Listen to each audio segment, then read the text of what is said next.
ওই পাহাড়কে যদি প্রশ্ন করো সৃজন করেছে কে তোমাকে, ভাষাহীনায়ক জবাব পাবে আমার প্রভু সে যে আল্লাহ মহান।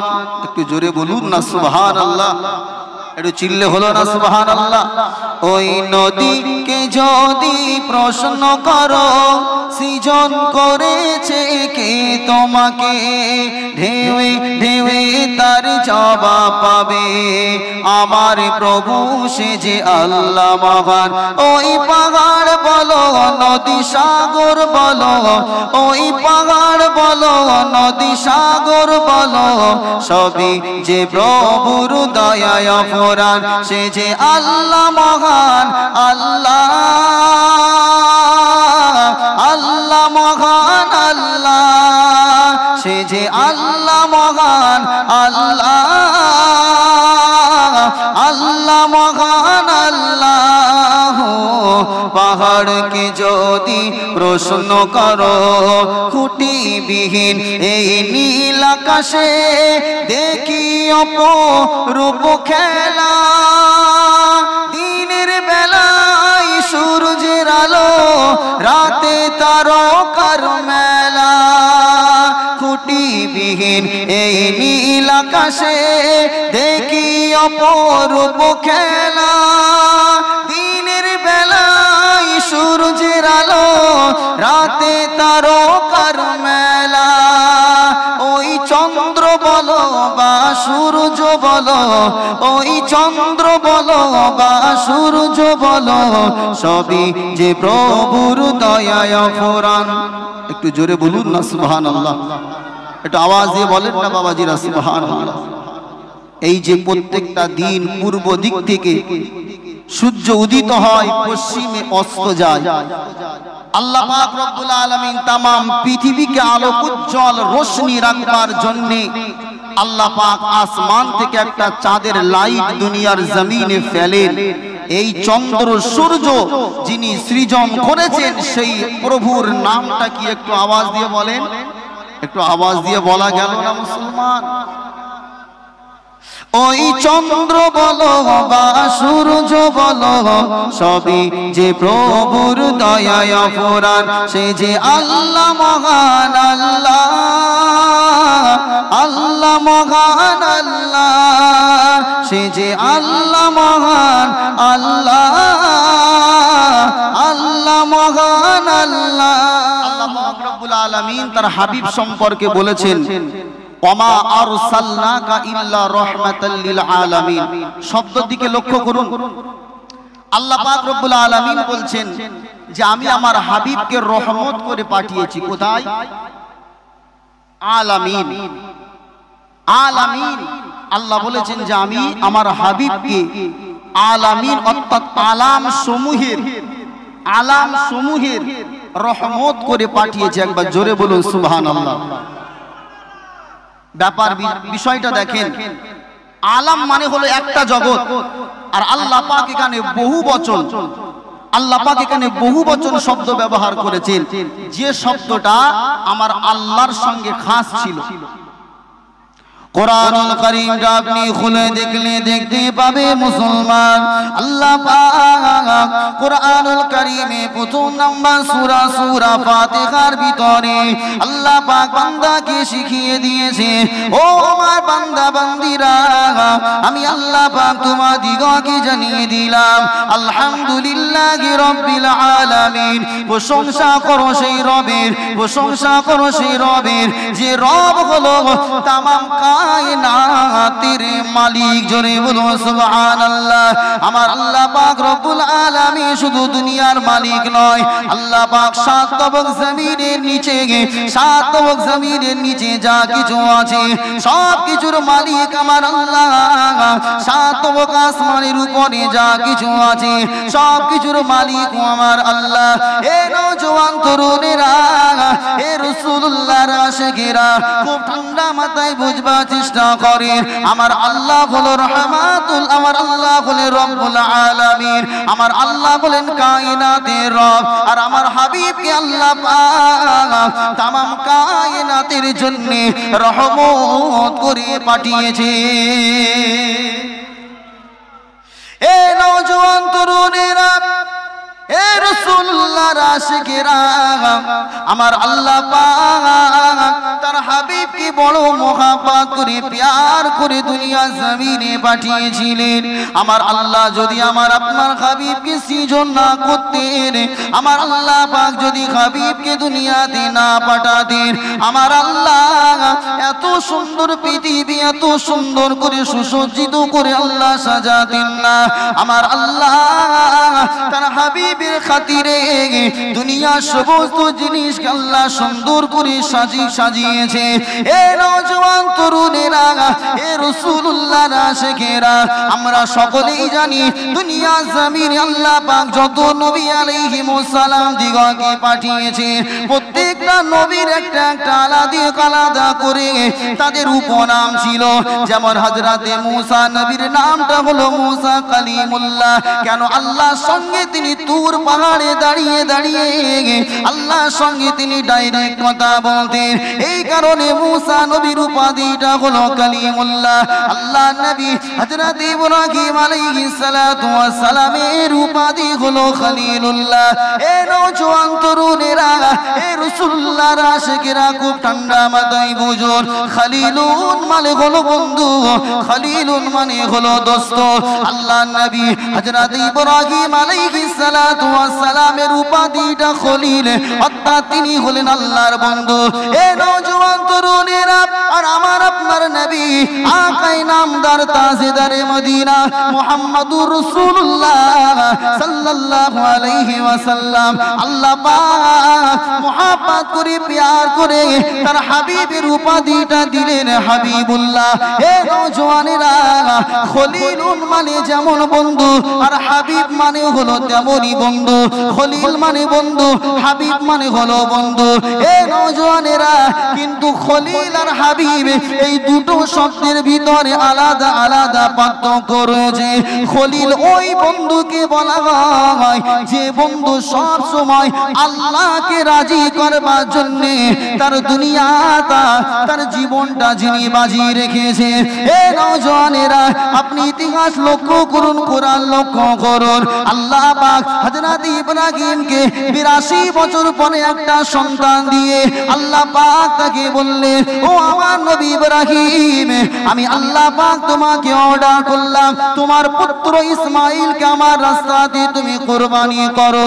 হযরত ইব্রাহিম আলাইহিস সালাতু ওয়াস সালাম মাবুদকে খুশি করবার জন্য, তার রবকে খুশি করবার জন্য, তার পুত্রকে কুরবানি দেওয়ার জন্য মিনার ময়দানে নিয়ে চলে গিয়েছিল। এ নওজোয়ান তরুণেরা, নমরুদ বিশাল অগ্নিকুণ্ড করলো। আমার আল্লাহ পাক রব্বুল আলামিন হযরত ইব্রাহিম নবীকে ওই অগ্নিকুণ্ডের ভিতরে প্রবেশ করবার জন্য বললেন। আমার আল্লাহ পাক রব্বুল আলামিনের নবী হযরত ইব্রাহিম আলাইহিস সালাতু ওয়াস সালাম তিনি আল্লাহর উপরে ভরসা রেখে অগ্নিকুণ্ডেতে ঝাঁপ দিতে দ্বিধাবোধ করলেন না। এই নওজোয়ান তরুণেরা, হযরত ইব্রাহিম আলাইহিস সালাতু ওয়াস সালাম আল্লাহকে রাজি খুশি করবার জন্য তার নিজের জীবনকে বিলীন করে দিয়েছে। এটা হলো খলিল। এই খলিল শব্দের মানে হলো বন্ধু। এই নওজোয়ান তরুণেরা, কিন্তু আমার আপনার নবীর নামটা হলো হাবিব।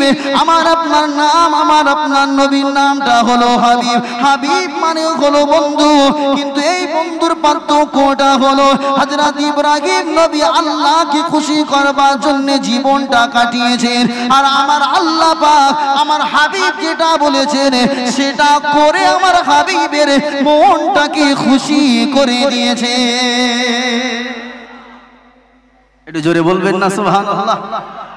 তাহলে খলিল আর হাবিব, অর্থাৎ ফেসবুক যারা চালায় যুবক ভাইরা খুব ভালো বুঝবেন, ফেসবুকে ফ্রেন্ড রিকোয়েস্ট পাঠানো যায় না, মুরব্বীরা বলতে পারবে না। যুবকেরা যারা ফেসবুক চালায়, কারোর সঙ্গে আমার বন্ধুত্ব করবার ইচ্ছা হলে আমি ফ্রেন্ড রিকোয়েস্ট তার কাছে পাঠাবো, সে যদি অ্যাকসেপ্ট করে তাহলে তার সঙ্গে আমার বন্ধুত্ব সম্পর্ক গড়ে উঠবে, ঠিক না বেটি?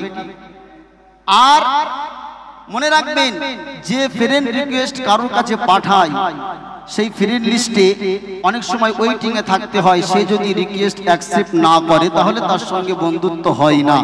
তাহলে যে পাঠায়, যার কাছে পাঠায়, বলুন তো সম্মানটা কার বেশি? যাকে আমি বন্ধু করবার জন্য মেসেজ পাঠালাম অবশ্যই আমি বেশি এক্সাইটেড তার সঙ্গে বন্ধুত্ব করবার জন্য, ঠিক না বেঠিক? তো আমার আল্লাহ পাক রব্বুল আলামিন নবী ইব্রাহিম আল্লাহকে বন্ধুত্বের রিকোয়েস্ট পাঠিয়েছেন, আমার আল্লাহ অ্যাকসেপ্ট করেছেন। আর আমার আল্লাহ স্বয়ং আসমান থেকে তার প্যারা নবী মুহাম্মদুর রাসূলুল্লাহকে ফ্রেন্ড রিকোয়েস্ট পাঠিয়ে আল্লাহ পাক তার সঙ্গে সম্পর্ক করেছেন। জোরে বলুন সুবহানাল্লাহ। প্রমাণটা দেখুন, আমার আল্লাহ পাক রব্বুল আলামিন আমার হাবিব যেটা চেয়েছেন আমার আল্লাহ পাক রব্বুল আলামিন বিলম্ব করেননি। আমার আল্লাহ হাবিবকে খুশি করবার জন্য সঙ্গে সঙ্গে তার একটা ব্যবস্থা করেছেন। একটু নমুনা নিয়ে নেন বাবাজিরা। আপনারা মুসলমান এখানে অনেকে নামাজ পড়েন তো নাকি? কারা কারা পড়েন না হাত তোলেন তো দেখি। পড়েন না? যাক, বাপের বেটা সত্য কথা, হাত তুলেছে। পড়েন না তাই তো? পড়েন। আমি বলেছি কারা কারা পড়েন না হাত তোলেন। একটু আলোচনার দিকে খেয়াল রাখেন। আচ্ছা, কারা কারা পড়েন হাত তোলেন তো দেখি। মাশাআল্লাহ, হাত নামান। আচ্ছা বাবু, একটু আমাকে বলুন, নামাজ পড়তে গেলে ওযু লাগে না লাগে না? লাগে। বিনা ওযুতে কি নামাজ হবে? আমি যদি বলি হবে, হবে? আচ্ছা, ওযু করতে গেলে কিসের প্রয়োজন? কিসের? পানির। তাহলে বিনা মানে আপনার ওযু করতে গেলে পানি ছাড়া তো ওযু করা সম্ভব নয়। আবার নামাজ পড়তে গেলে ওযু ছাড়া নামাজ সম্ভব নয়, ঠিক না বেঠিক? একটু আমার কথায় সহমত হলে একটু উত্তর দেবেন।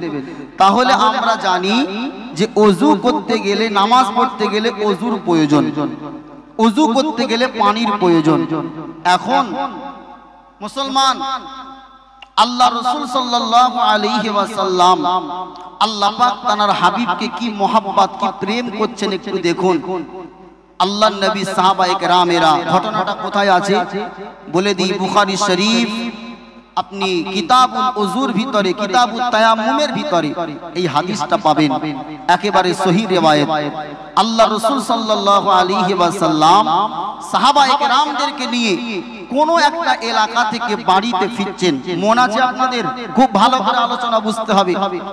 আমি আপনাদেরকে কিন্তু বুঝাচ্ছি যে আল্লাহ পাক তার হাবিবের মান মর্যাদা দুনিয়া জমিনে কতটা বাড়িয়েছেন, আর আল্লাহ তার হাবিবকে কতটা ভালোবেসেছেন তার নমুনা। এটা মাথায় রেখে আলোচনা শুনুন। আল্লাহ রাসূল কোন একটা এলাকা থেকে ফিরছেন, এমত অবস্থায় গভীর রাত হয়ে গেছে। সাহাবায়ে কেরামরা ফিরছেন, ফিরতে ফিরতে হঠাৎ করে আল্লাহর রাসূলের প্রাণ প্রিয় স্ত্রী আম্মা জান আয়েশা সিদ্দিকা রাদিয়াল্লাহু তাআলা আনহা তিনি হুজুরকে ডেকে বলছেন যে ইয়া রাসূলুল্লাহ, হাবিবাল্লাহ হুজুর, আমার গলায় যে স্বর্ণের চেনটা ছিল সে চেনটা কোথায় হারিয়ে গেছে, আমি আর খুঁজে পাচ্ছি না। কে বললেন? আম্মা জান আয়েশা। গলায় কি ছিল? স্বর্ণের চেন। এখান থেকে একটু মাসালা জেনে নেন। মহিলাদের জন্য গলায় স্বর্ণের চেন পরা হচ্ছে জায়েজ। জোরে বলুন কি? জায়েজ। কিন্তু এলাকার অনেক যুবক ছেলেদের দেখবেন চেন্নাই কাজ করে, বেঙ্গালুরে কাজ করে, বাইরে কাজ করে, এত বড় সোনার চেন গলায় ফুলের মালার মতো ঝুলিয়ে রেখেছে। আছে না নাই? এই জোরে বলুন। যুবক ভাইরা যদি না জেনে করে থাকেন আল্লাহ মাফ করবেন। আজকে আমি আপনাদেরকে জানালাম পুরুষের জন্য স্বর্ণের অলংকার ইসলাম শরিয়াতে পরা নাজায়েজ, হারাম, নাজায়েজ, চলবে না। রূপোর জিনিস ছেলেরা ব্যবহার করতে পারে, আংটি, তবে হার চলবে না। কথা মাথায় থাকবে ইনশাআল্লাহ। মহিলারা যত খুশি স্বর্ণ অলংকার ব্যবহার করতে পারবে, কোনো অসুবিধা নাই। আম্মা জান আয়েশার হাতটা হারিয়ে গেছে। আল্লাহর রাসূলকে বলছেন ইয়া রাসূলুল্লাহ, হাবিবাল্লাহ হুজুর, আমার হাতটা হারিয়ে গেছে। এ নওজোয়ান তরুণীরা, এ রাসূলের আশিকেরা, গভীরভাবে আলোচনা বুঝবার চেষ্টা করুন।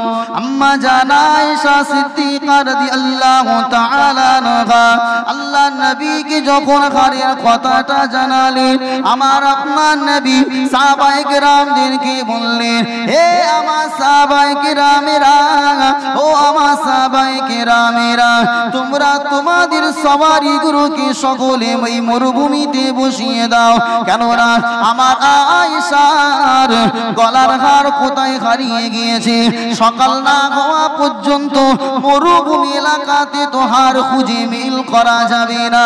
এ নওজওয়ানেরা, এখন যেমন আমাদের হাতে দামি দামি কোম্পানির লাইট আছে, কিন্তু সেই যুগে তো কোনো লাইটের ব্যবস্থা ছিল না। আল্লাহ রাসূলের প্রাণ প্রিয় স্ত্রী আয়েশার হারটা মরুভূমির বালুতে কোথায় হারিয়ে গেছে খুঁজে পাওয়া তো সম্ভব নয়। এ নওজওয়ানেরা, আল্লাহ রাসূল সাহাবায়ে কেরামদেরকে বললেন, ও আমার সাহাবারা, তোমরা তোমাদের সওয়ারিগুলোকে এখানে বসিয়ে দাও। এ রাসূলুল্লাহর আশিকেরা, সমস্ত সাহাবায়ে কেরামেরা আল্লাহর নবীর কথা তো তারা ফেলতে পারল না, কেননা মুহাম্মদুর রাসূলুল্লাহ যে আদেশ করেছে ওই আদেশটা তো আমাদেরকে মানতে হবে। কিন্তু সাহাবায়ে কেরামেরা একে অপরের সঙ্গে বলা বলি করতে লাগলো, আয়েশার গলার হারটা যদি না হারিয়ে যেত তাহলে মনে হয় আমাদের এই মরুভূমি এলাকাতে রাত্রি যাপন করা লাগতো না, আমরা হয়তো বাড়িতে পৌঁছে যেতে পারতাম।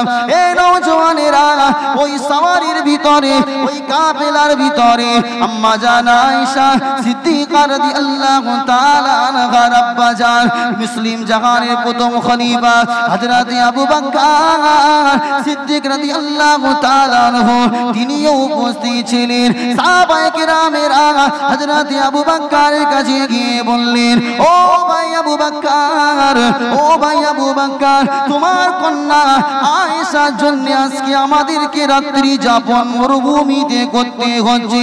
হযরত আবু বকর সিদ্দিক রাদিয়াল্লাহু তাআলা আনহু তিনি একটা হাতে ছড়ি নিয়ে আম্মা জান আয়েশার পেটে আঘাত করলেন। এ আমার কন্যা আয়েশা, তুমি কেন এতগুলো সাহাবায়ে কেরামকে এই মরুভূমিতে কষ্ট দিচ্ছ? এমন করতে করতে সাহাবায়ে কেরামেরা সকলে একে ঘুমিয়ে গেল। ফজরের রক্ত যখন হয়ে গেছে, আল্লাহর নবী সাহাবায়ে কেরামদেরকে বা জাগ্রত করিয়ে বললেন, হে আমার সাহাবারা, ঘুম থেকে জাগ্রত হয়ে আল্লাহর জন্য তোমরা নামাজে দাঁড়িয়ে যাও। হে নওজওয়ান তরুণেরা, মরুভূমি এলাকা নামাজ পড়বার জন্য সাহাবায়ে কেরামেরা ঘুম থেকে জাগ্রত হয়ে গেলেন, কিন্তু নামাজ পড়তে গেলে তো ওযুর প্রয়োজন। ওযু যখন করতে যাবে পানির অভাব দেখা দিল। কিসের অভাব? পানির অভাব। কেন? সাহাবায়ে কেরামরা জানতেন না যে রাত্রিবেলা এখানে থাকতে হবে, সেই জন্য এখনকার মতো তোর পানি अवेलेबल তখন ছিল না। তারা চামড়ার মস্কের ভিতরে করে পানি জমা করে কোন এলাকায় গেলে নিয়ে যেতেন। কেন? ওখানে সচরাচর পানি সব জায়গায় পাওয়া যায় না, যদি কোনো কূপ না পাওয়া যায়।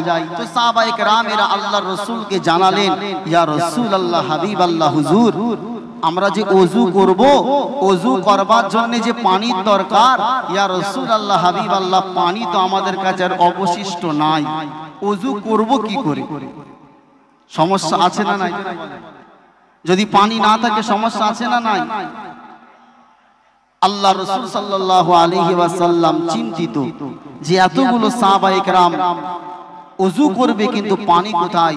আমার আল্লাহর নবী যখন চিন্তায় পড়েছেন, আমার আল্লাহ আসমান থেকে দেখছেন না দেখেন না? জোরে বলে, একটু আওয়াজ দেন। দেখছেন যে আমার হাবিব মরুভূমিতে চিন্তিত হয়ে আছে। কেন? যে এতগুলো সাহাবায়ে কেরামের নামাজ কাজা হয়ে যাবে, নামাজ পড়তে পারবে না, নামাজ পড়বে, পানি তো নাই। আমার আল্লাহ জিবরিলকে হাবিবের কাছে পাঠিয়ে দিলেন। জোরে বলুন সুবহানাল্লাহ। একটু চিল্লে বলতে পারলেন না সুবহান? হে মুসলমান, মনে রাখুন, আল্লাহ পাক তার হাবিবকে এতটা মোহাব্বত করেছেন, প্যার করেছেন। আল্লাহর রাসূল সাল্লাল্লাহু আলাইহি সাল্লাম চিন্তিত হলে, মন খারাপ করলে, আমার আল্লাহ আসমান থেকে সঙ্গে সঙ্গে রাসূলুল্লাহর মন খুশি করবার জন্য কোনো না কোনো সংবাদ জিবরিল আমিন দ্বারা নবীর কাছে পৌঁছে দিতেন। জোরে বলুন সুবহানাল্লাহ। আমাদের বাড়িতে যখন আমাদের কচি কচি বাচ্চারা যারা বাপ হয়েছেন তারা ভালো বুঝবেন, বাচ্চার মন যদি খারাপ হয় বাপের মন ভালো থাকবে? মাকে গিয়ে হাত বোলাবে, মা তোমার কিসের জন্য মন খারাপ? না আব্বা আমার একটা খেলনা কিনে দিতে হবে, দাম কত? 1000 টাকা। বাপ কিন্তু অবশ্যই তার মেয়ের মনটাকে খুশি করবার জন্য শত কষ্ট হলেও মাথার ঘাম পায়ে ফেলে পরিশ্রম করে মেহনত করে মেয়ের মুখে হাসি ফুটাবার জন্য বাপ কিন্তু সেই খেলনাটা মেয়েকে দিয়ে দেবে, ঠিক না বেঠিক? জোরে বলুন। আর আমার হাবিব মন খারাপ করে বসে আছেন কিসের জন্য? পানির জন্য। আমার আল্লাহ পাকও হাবিবের কষ্ট মনটা তিনি দেখতে পারেন না, জিবরিলকে পাঠিয়ে দিলেন। এমনি এমনি পাঠালেন না, কোরআনের আয়াত আল্লাহ পাক জিবরিল আমিনকে দিয়ে পাঠিয়ে দিলেন। আমার আল্লাহ পাক রব্বুল আলামিন কোরআনুল কারীমের ভিতরে জানিয়ে দিয়েছেন, হযরত জিবরিল আমিন নবীর কাছে চলে আসলেন। ইয়া রাসূলুল্লাহ গে, ইয়া হাবিবাল্লাহ, হুজুর মরুভূমি এলাকাতে আপনি সাহাবায়ে কেরামদেরকে নিয়ে চিন্তিত হয়ে যাবেন না। কেন? আমার আল্লাহ আপনার উপরে কোরআনের আয়াত নাযিল করে পাঠিয়ে দিয়েছে। ওগো আমার হাবিব, ওগো আমার প্যারা নবী, আল্লাহ পাক কোরআনের ভিতরে বললেন, ফা ইল্লাম তাজিদু মাআন ফাতায়াম্মামু সাঈদান তাইয়্যিবা। হে আমার প্যারা হাবিব, আমি আল্লাহ আপনাকে জানিয়ে দিলাম, যদি দুনিয়ার জমিনে আপনার কোন জায়গায় পানির যদি সংকট পড়ে, আমি আল্লাহ পাক আপনাকে জানিয়ে দিলাম, আপনি যদি পানি কোথাও খুঁজে না পান, আমি আল্লাহ বললাম সঙ্গে সঙ্গে আপনি পবিত্র মাটি দিয়ে তায়াম্মুম করে নামাজটা আদায় করে নেবেন। একটু জোরে বলা গেল না? ইতিপূর্বে এই ঘটনার আগে কিন্তু মুসলমানদের উপরে তায়াম্মুমের বিধান ছিল না। আমার আল্লাহ পাক রব্বুল আলামিনের হাবিব চিন্তিত কিসের জন্য? নামাজ পড়বে, পানি নাই। আমার আল্লাহ আসমান থেকে দেখে হাবিবের জন্য, শুধু হাবিবের জন্য এই ঘোষণাটা কোরআনের ভিতরে আছে, মানে আল্লাহর রাসূলের জন্য খাস নয়। সেই 1500 বছর আগে আল্লাহর যে বিধানটা কোরআনের ভিতরে আল্লাহ তায়াম্মুমে দিয়েছে, আজও কোনো মুসলমান যদি অসুস্থতার কারণে পানি শরীরে লাগাতে না পারে, আল্লাহর রাসূলের উপরে নাযিল আয়াত আজও যদি কোনো মুসলমান তায়াম্মুম করে নামাজ পড়ে, আমার আল্লাহ তার হাবিবের খাতিরে তায়াম্মুমের নামাজটা আল্লাহ কবুল করে নেবে। জোরে বলুন সুবহানাল্লাহ। আজও কোনো মুসলমান যদি মনে করে আমার ডাক্তার বারণ করেছে, ঘা হয়েছে হাতে, সারা শরীরে ঘা, এখন শরীর নাপাক হয়ে গেছে, পবিত্রতা অর্জন করতে হবে না? হবে না? বলুন। কিন্তু ডাক্তার নিষেধ করেছে, খবরদার পানি লাগাবেন না, পানি লাগালে জানের খাতরা আছে। শরীয়ত বলছে পানি লাগাতে হবে না, কারণ আল্লাহর বিধান আছে। পবিত্র মাটি দিয়ে আপনি তায়াম্মুম করে নামাজ পড়েন, কবুল করবেন কে? জোরে বলুন। একটু আওয়াজ দেন না বাবাজিরা। আপনাদের কি অসুবিধা হচ্ছে বক্সের? ভাই বক্সের বলছে কানে লাগছে। এক কাজ করুন, আমি বলছি মনিটর যে সাউন্ড একই থাকবে, জেবিএল এর সাউন্ড যেন পাবলিকের কষ্ট না হয়। এখানে যত বাড়াও আমি একবারও না বলবো না ভাই, কিন্তু পাবলিকে যদি কানে লাগে তখন অসুবিধা হচ্ছে আপনাদের। এটা কিন্তু কমবে না ভাই। ব্যাস মনিটর ঠিক রাখুন, জেবিএল এর সাউন্ড কমিয়ে দেন। ভাইজানেরা, যেটা বলছিলাম, আল্লাহ রাসূল সাল্লাল্লাহু আলাইহি ওয়াসাল্লাম তায়াম্মুম করে নামাজ আদায় করে নিলেন। জোরে বলুন সুবহানাল্লাহ। আর একটা কথা শুনে রাখুন, এই যে তায়াম্মুমের ফ্যাসিলিটি আল্লাহ যত নবী পয়গম্বরকে দুনিয়া জমিনে পাঠিয়েছেন, অন্য কোন নবীর উপরে আল্লাহ তায়াম্মুমের বিধানটা দেননি। একমাত্র আল্লাহ পাক তার হাবিবের উপরে রাজি খুশি হয়ে তায়াম্মুমের বিধান দিয়েছিলেন। জোরে বলুন না সুবহানাল্লাহ। সকাল হয়ে গেল, উট সব উট দাঁড় করিয়ে দেওয়া হলো, বাড়িতে রওনা দেবে। মনে আছে আম্মা জান আয়েশার গলার হার হারিয়ে গেছে, মনে আছে না? যখনই উট দাঁড়িয়ে গেছে, দেখা গেল একটা উটের পেটের নিচেই আম্মা জান আয়েশার হারটা পড়েছিল। মুহাদ্দিসিনে কেরাম বলেন, মুফাসসিরিনে কেরাম তারা লিখেছেন, এই যে হার হারিয়ে যাওয়া, এটা ছিল একটা ওসিলা বা বাহানা। আল্লাহ পাক রব্বুল আলামিন এই ওসিলার মাধ্যম দিয়ে গোটা উম্মতি মুহাম্মাদির উপরে আল্লাহ পাক তায়াম্মুমের বিধানটা দিয়ে দিলেন। জোরে বলুন সুবহানাল্লাহ। যদি হার না হারাই, হার হারাবে না তো সাহাবায়ে কেরামরা রাত্রি যাপন করবেন না। রাত্রি যাপন না করলে নামাজের প্রয়োজন হবে না। আল্লাহ পাক রব্বুল আলামিন সবকিছু একটা প্ল্যান মাফিক হাবিবের উপরে এই ফজিলতটা দেওয়ার জন্য করেছিলেন। জোরে বলুন না সুবহানাল্লাহ। তাহলে হাবিবের প্রতি ভালোবাসা আল্লাহ পাক রব্বুল আলামিনের কম না বেশি? একটু জোরে বলুন, কম না বেশি? কতটা বেশি? কতটা বেশি? জোরে বলুন। মক্কার জমিনে আমার আপনার হাবিব মুহাম্মদুর রাসূলুল্লাহ যখন ইয়াকুত্তবাদে তাওহীদের বাণী লা ইলাহা ইল্লাল্লাহ মুহাম্মাদুর রাসূলুল্লাহ এই একত্ববাদের বাণী নিয়ে যখন গোটা মক্কাতে যখন প্রচার প্রসার করতে লাগলেন, মক্কার বেদিনেরা আল্লাহ রাসূলের গিরেবান ধরে কখনো উটের পচা নাড়ি ভুড়ি রাসূলুল্লাহর সালাতে অবস্থায় মাথার উপরে চাপিয়ে দিয়ে আল্লাহ রাসূলকে অনেক যন্ত্রণা কষ্ট দিয়েছিল। আল্লাহ রাসূল সাল্লাল্লাহু আলাইহি ওয়াসাল্লামের চারটে পুত্র সন্তান আমার আল্লাহ দিয়েছিলেন। তার ভিতর থেকে আল্লাহ পাক প্রত্যেকটা ছেলেকে আল্লাহ দুনিয়া জমিন থেকে এক এক করে ডেকে নিয়েছিলেন। আল্লাহ রাসূলের একটা পুত্র সন্তান দুনিয়া জমিন থেকে যখন বিদায় নিয়েছেন, আল্লাহর নবীর মনটা বড় খারাপ। আমি আলোচনা বুঝাচ্ছি যে রাসূলুল্লাহকে আল্লাহ কতটা মাথায় রাখতে হবে, মুসলমান ভুললে হবে না।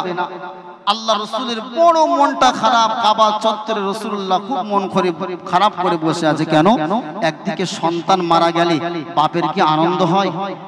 একটু হ্যাঁ হু দেন বাবাজিরা, খুব দুঃখিত।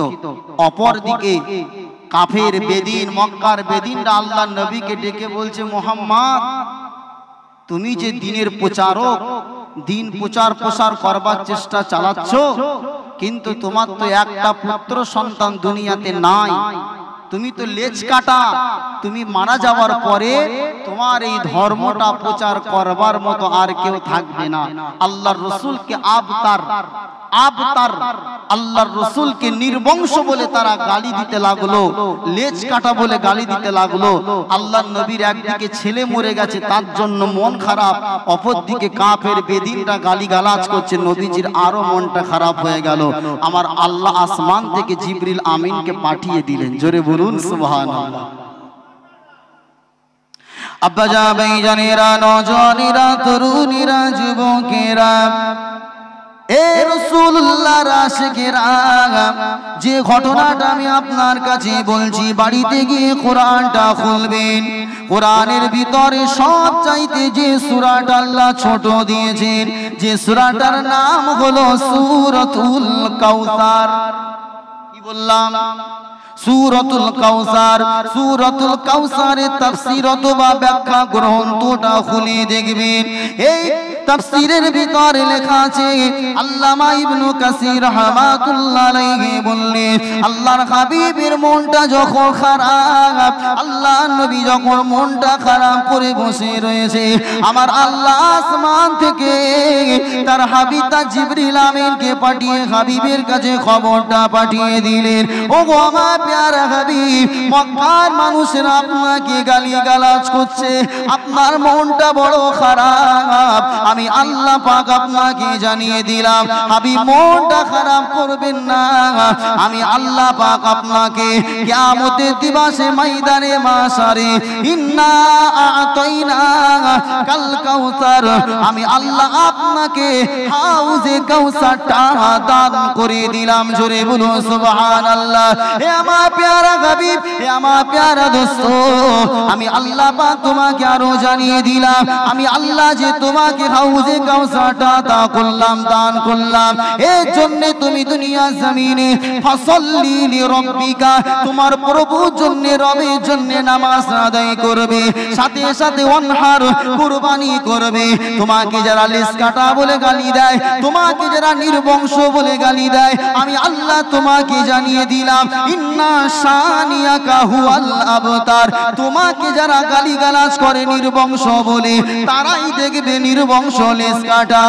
জোরে বলুন সুবহানাল্লাহ। এ নওজওয়ান তরুণেরা, এ রাসূলুল্লাহর আশিকেরা, আমার আল্লাহ পাক রব্বুল আলামিনের হাবিবের মনটা খারাপ দেখে আল্লাহ পাক জান্নাতের একটা হাউজ হাবিবকে দান করে দিলেন। কিতাবের ভিতরে বুখারী মুসলিমের হাদিসের ভিতরে লেখা আছে, কিয়ামতের দিবসে ময়দানে মাশারে যখন আল্লাহ রাসূলের হাবিবের উম্মতেরা যখন পানি তাড়নায়, পানির পিপাসায় যখন কাতর হয়ে যাবে, ময়দানটা ছুটে ছুটে ছুটে ছুটে বেড়াবে, পানি কোথাও মিল করা যাবে না। আমার আল্লাহ পাকের হাবিব গুনাহগার উম্মত-উম্মতানিগুলোকে চিনে চিনে চিনে চিনে কাছে ডেকে নিয়ে হাউজে কাউসারের পানি তার গুনাহগার উম্মত-উম্মতানিকে পিয়ালাই করে পান করাতে দেবে। জোরে বলো সুবহানাল্লাহ। বিবি আয়েশা জিজ্ঞাসা করলেন, ইয়া রাসূলুল্লাহ, হাবিবাল্লাহ, হুজুর, কোটি কোটি কোটি কোটি মানুষ থাকবে, কত নবীর উম্মত সেখানে থাকবে, আপনি কিভাবে আপনার উম্মত উম্মতানিগুলোকে চিনবেন? আল্লাহর রাসূল বলছেন, হে আমার বিবি আয়েশা, যদি কোনো সাদা ঘোড়ার পালের ভিতরে কয়েকটা কালো ঘোড়া ছেড়ে দেওয়া হয়, তোমার কি ওই কালো ঘোড়াগুলোকে চিনতে কোনো অসুবিধা হবে? না ইয়া রাসূলুল্লাহ, কোনো অসুবিধা হবে না। হে বিবি আয়েশা, কোটি কোটি কোটি কোটি নবীর উম্মত থাকবে, তার ভিতর থেকে আমি রাসূলুল্লাহ আমার উম্মতগুলোকে চিনে নিতে কোনো রকম অসুবিধা হবে না। জোরে বলুন সুবহানাল্লাহ। বাপজি আমার, আল্লাহ পাক রব্বুল আলামিন হাবিবের পক্ষে কোরআনের আয়াত নাযিল করেছেন যে হাবিব, আপনাকে তারা নির্বংশ বলছে, তারা বলছে আপনি মারা যাওয়ার পর আপনার ধর্মের প্রচারক হিসাবে আর কেউ থাকবে না। একটু আপনি তাম পৃথিবীময় লক্ষ্য করে দেখুন যে আল্লাহ রাসূল সাল্লাল্লাহু আলাইহি ওয়াসাল্লামের কোনো পুত্র সন্তান দুনিয়ার জমিনে ছিল না, তারপরেও আল্লাহর রাসূলকে তাম পৃথিবীর কোটি কোটি কোটি কোটি মানুষ ফলো করে। একবার জোরে বলুন সুবহানাল্লাহ। করে না? আজকে অনেক সেলিব্রিটি আছে, তারা ফেসবুক আইডি বলেন, ইউটিউব বলেন, টুইটার বলেন, অনেক রকম সোশ্যাল মিডিয়ায় তারা ফ্যান ফলোয়ার করে রেখেছেন। কিন্তু একটা কথা মনে রাখুন, ১৫০০ বছর আগে আল্লাহর রাসূলের ফেসবুক আইডি বলেন, ইউটিউব আইডি বলেন, কোনো কিছু নাই। তারপরেও তাম পৃথিবীর কোটি কোটি মানুষ আল্লাহর রাসূলের রেখে যাওয়া হাদিসকে ফলো করে রাসূলুল্লাহকে এতটা মহব্বত করে, এতটা প্রেম করে। অনেক উম্মতি আমরা আছি যারা রাসূলুল্লাহকে জীবনে চর্মচোখে দেখিনি, কিন্তু আল্লাহর রাসূলের দ্বীনকে রক্ষা করবার জন্য, রাসূলুল্লাহর সুন্নাতকে দুনিয়া জমিনে প্রতিষ্ঠিত রাখবার জন্য আল্লাহর রাসূলকে জীবনে দেখিনি, তারপরেও নবীর যদি কেউ গুস্তাখি করে, আল্লাহর রাসূলের আকাশচুম্বী মর্যাদাকে কেউ যদি জমিনের সঙ্গে নিচিয়ে দিতে চায়, মিটিয়ে দিতে চায়, রাসূলুল্লাহর কোটি কোটি আশিক আছে যারা আল্লাহর রাসূলের জন্য জীবনকে কুরবান করে দিতে এখনো পর্যন্ত মওজুদ আছে। জোরে বলুন সুবহানাল্লাহ। আপনারা রাজি নেই? এই জোরে বলুন, রাজি আছেন না নেই? আমি অন্য কোনো ভিন্ন বিষয় বলতে চাই না। দেখবেন অনেক আল্লাহ পাকের বান্দা আছে, তারা হয়তো নামাজ পড়ে না, রোজা করে না, অনেক গুনাহের কাজ করে, এটা অন্যায়। কিন্তু তারপরেও আল্লাহর রাসূলের মান মর্যাদা, আল্লাহর রাসূলের শান মান নিয়ে যদি কেউ খেলা করে, তখন মুসলমান কিন্তু আর বাড়িতে বসে থাকে। জোরে বলুন, থাকে না। কেন? আমার আল্লাহ পাক রব্বুল আলামিন হাবিবে যে ধর্মের প্রচারক হিসাবে পাঠিয়েছিলেন, যে ধর্মের প্রচারক হিসাবে আল্লাহ দুনিয়াতে পাঠিয়েছিলেন, সেই ধর্মটা আল্লাহর কাছেই একমাত্র মনোনীত ধর্ম। একবার জোরে বলুন সুবহানাল্লাহ। আল্লাহর মনোনীত ধর্মের প্রচারক ছিলেন মুহাম্মাদুর রাসূলুল্লাহ। আল্লাহ কোরআনের ভিতরে বলেছেন, ইন্নাদ দীনা ইনদাল্লাহিল ইসলাম, আমার কাছে একমাত্র ধর্মের নামই হলো ইসলাম। জোরে বলুন সুবহানাল্লাহ। তার প্রচারক কে ছিলেন? মুহাম্মাদুর রাসূলুল্লাহ। সেই ধর্ম ইসলামকে যদি দুনিয়ার জমিনে কোন বাদশা, কোন রাজা মনে করে ইসলামকে দুনিয়ার জমিন থেকে মিটিয়ে দেব, কসম খোদার করে বলছি, যতদিন পূর্ব দিক থেকে সূর্য উদিত হবে, পশ্চিমে অস্ত যাবে, ততদিন পর্যন্ত তামাম পৃথিবীর যুক্তি আর শক্তিকে যদি একত্রিত করে ইসলামকে দুনিয়া থেকে মিটিয়ে দেওয়ার চেষ্টা করে, আল্লাহর কসম, আল্লাহর দ্বীন, আল্লাহর ধর্ম দুনিয়ার জমিনে প্রতিষ্ঠিত রাখবে। জোরে বলুন সুবহানাল্লাহ। এই বিশ্বাস করেন না? কেন? ইসলাম ধর্মটাই হচ্ছে আল্লাহর মনোনীত ধর্ম। জোরে বলুন সুবহানাল্লাহ। আর এই ধর্মটা মনোনীত হওয়ার কারণ শুধু মুসলমানরা ভালোবাসে এর কারণে নয়। এই ইসলাম সম্পর্কে যারাই পড়াশোনা করেছে, যারাই একটু গবেষণা করেছে, তারাই এসে ইসলামের কাছে মাথাটা নত করতে বাধ্য হয়েছে। জোরে বলুন সুবহানাল্লাহ। বাবাজি আমার, আমি একটুখানি বলি, ইসলাম ধর্মকে ব্যাখ্যা করতে গিয়ে কেন মানুষ ইসলামের কাছে মাথাটা নত করেছে। ইসলাম ধর্মের প্রচারক হচ্ছে আমার রাসূল। খুব ভালো করে বোঝেন, আল্লাহ রাসূল সাল্লাল্লাহু আলাইহি ওয়াসাল্লাম অনেক থিওরি তার উম্মতি মুহাম্মাদীকে দিয়ে গেছেন, যেটাকে আমরা বলি সুন্নাত। কি বলি? সুন্নাত। এই সুন্নাতের ভিতর থেকে একটা সুন্নাত বা আল্লাহ রাসূলের একটা হাদিস এমন আছে, আল্লাহ নবী সাল্লাল্লাহু আলাইহি ওয়াসাল্লাম তিনি বলেছেন, হে আমার ভক্তবৃন্দরা, হে আমার সাহাবায়ে কেরামেরা, তোমাদের কোন খাদ্যের পাত্রে যদি কুকুর মুখ লাগিয়ে দেয়, মনে রাখুন এটা আমার কথা না, রাসূলুল্লাহর হাদিস শোনাচ্ছি। আল্লাহর রাসূল বলেছেন, কোন খাদ্যের পাত্রের ভিতরে যদি কুকুর মুখ লাগিয়ে দেয়, ওই পাত্রটা তোমরা মিনিমাম মাটি দিয়ে 7 বার ধোবে। কতবার? কথা বলছেন না কেন? 7 বার। কিন্তু মুসলিম শরীয়তের আমরা একটা জিনিস জানি যে কোন জিনিস 3 বার ধুলে সেটা পবিত্র হয়ে যায়, ঠিক না বেটি? কিন্তু আল্লাহর নবী এখানে 7 বার বলেছেন। দা 100 মনীষীর জীবনী একজন লিখেছেন, মাইকেল এইচ হার্ট। কি বললাম? কথা বলেন। মাইকেল এইচ হার্ট দা 100 নামে একটা কিতাব তিনি লিখেছেন, যেখানে তিনি 100 মনীষীর জীবনী একত্রিত করেছেন, 100 ধর্মগুরুর মানে জীবনী। এই দা 100 কিতাবের ভিতরে 100 মনীষীর জীবনের ভিতরে আল্লাহর রাসূল মুহাম্মদুর রাসূলুল্লাহর নামটা তিনি 1 নম্বরে রেখেছেন। জোরে বলুন সুবহানাল্লাহ। কিন্তু মাইকেল এইচ হার্ট কোনো মুসলমান ঘরের সন্তান ছিল না, সে ছিল খ্রিস্টান। কি বলুন? জোরে বলুন, খ্রিস্টান। তার ভক্তবৃন্দরা যখন তাকে প্রশ্ন করলো, স্যার আপনি একজন খ্রিস্টান হয়ে ঈসা নবীর নামটা প্রথমে না দিয়ে মুহাম্মাদের নামটা কেন আপনার বইয়ের প্রথম পৃষ্ঠাতে লিখলেন? তাকে যখন জিজ্ঞাসা করা হলো, তার ভক্তবৃন্দকে উদ্দেশ্য করে মাইকেল এইচ হার্ট যে জবাব দিয়েছিলেন, আপনার কপাল খুলে যাবে, দিল খুলে যাবে। হে ভক্তবৃন্দরা, মনে রাখো, মুহাম্মদুর রাসূলুল্লাহ সাল্লাল্লাহু আলাইহি ওয়াসাল্লামের একটা উক্তি পড়ে আমি তার নামটা 1 নম্বরে দিতে বাধ্য হয়েছি। সে 1500 বছর আগে একটা হাদিস বর্ণনা করেছে, কোন পাত্রে যদি কুকুরের লালা লেগে যায়, সেটাকে মাটি দিয়ে 7 বার ধোবে। কতবার? 7 বার। আমি চিন্তা করলাম, মুহাম্মদ 5 বার বললো না, 4 বার বললো না, 3 বার বললো না, 7 বার কেন বললো? এটাকে নিয়ে আমি গবেষণা করে আমি নিজ বাড়িতে একটা কুকুরের সামনে পাত্র রাখলাম, কুকুরের এঁটো করালাম, করাবার পরে সেটাকে একবার মাটি দিয়ে ধুয়ে আমি পরীক্ষা করবার জন্য ল্যাবে দিলাম। দেওয়ার পরে দেখতে পেলাম তার ভিতরে জীবাণু আছে। 1 বার নয়, 2 বার, 5 বার ধোয়ার পরেও যখন ল্যাবে দিই, বারংবার একই ফল, তার ভিতরে জীবাণু। আমি মাইকেল এইচ হার্ট যখন 7 বার মাটি দিয়ে ধোয়ার পরে ওটা ল্যাবে পরীক্ষা করবার জন্য দিলাম, আমি মাইকেল এইচ হার্ট দেখতে পেলাম 7 বার মাটি দিয়ে ধোয়ার সাথে সাথে পাত্রটা সম্পূর্ণ জীবাণু মুক্ত হয়ে গেছে। জোরে বলুন সুবহানাল্লাহ। একটু চিল্লে বলুন না সুবহানাল্লাহ।